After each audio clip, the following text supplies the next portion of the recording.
What is a dangling modifier? Well, a dangling modifier is a grammar mistake. It's also known as a hanging modifier, a floating modifier, or sometimes a dangling participle. And it's a modifier that has nothing to modify in the sentence. So here's an example. Upon entering the room, a skeleton caught my eye. Well, the skeleton didn't enter the room. Nothing in that sentence entered the room. So upon entering the room, which is the modifier, doesn't have anything to modify in the sentence. That's an example of a dangling modifier. Here's another example. Having followed a strict diet, her weight dropped rapidly. Well, her weight didn't follow the diet. In fact, nothing there followed a diet. This is another example of a dangling modifier. Some more examples. Having read your letter, my cat will stay indoors until the ducklings fly off. Well, the cat didn't read the letter. The ducklings didn't read the letter. Nothing there read the letter. Another example of a dangling modifier. Having read your letter is the modifier. It doesn't modify anything. Here's a correction. Having read your letter, we will keep our cat indoors until the ducklings fly off. So now the modifier, having read your letter, does have something to modify. It modifies we. This is correct. Let's do another one. Packing my kit into 3 huge holdalls, my little Jack Russell could tell a long trip was coming. So nothing in this sentence packed the kit. It's a dangling modifier. Let's correct it. Packing my kit into 3 huge holdalls, I knew my little Jack Russell could tell a long trip was coming. Okay, this time the modifier, packing my kit into 3 huge holdalls, does modify something.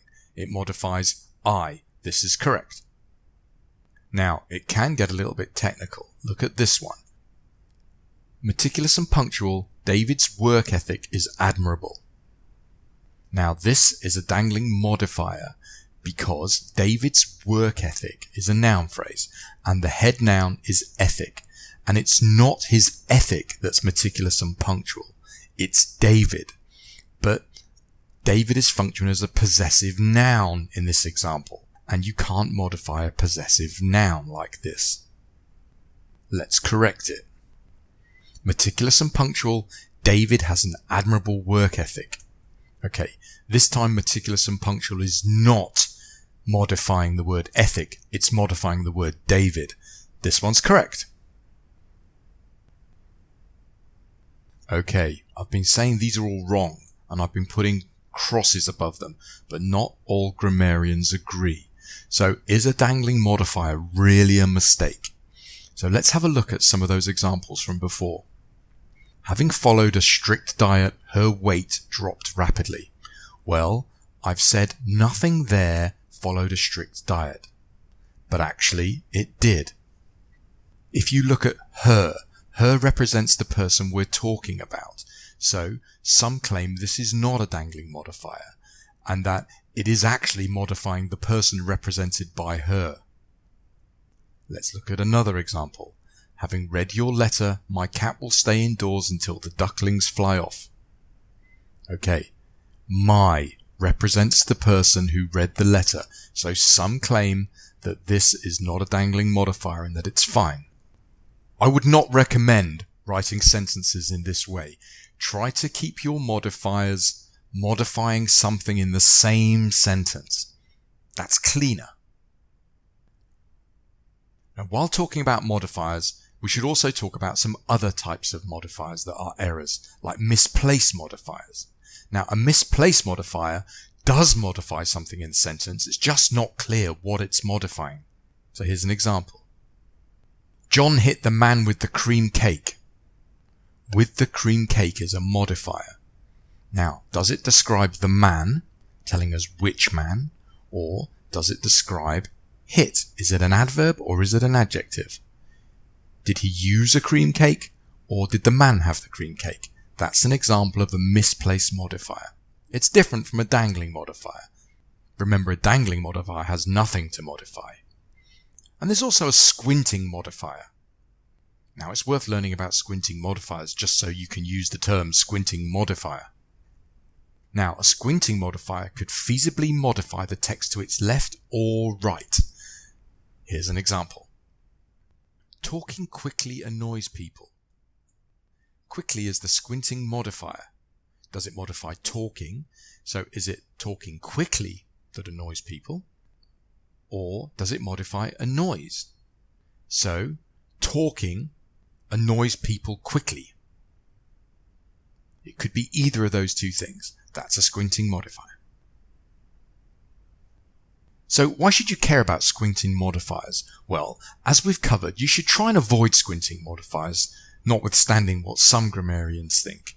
If you use a squinting modifier, it'll tell your grammar-savvy readers at least that you're not a clear thinker. The way to avoid a dangling modifier is to assume that your modifier is dangling until you're sure it isn't. So here's an example.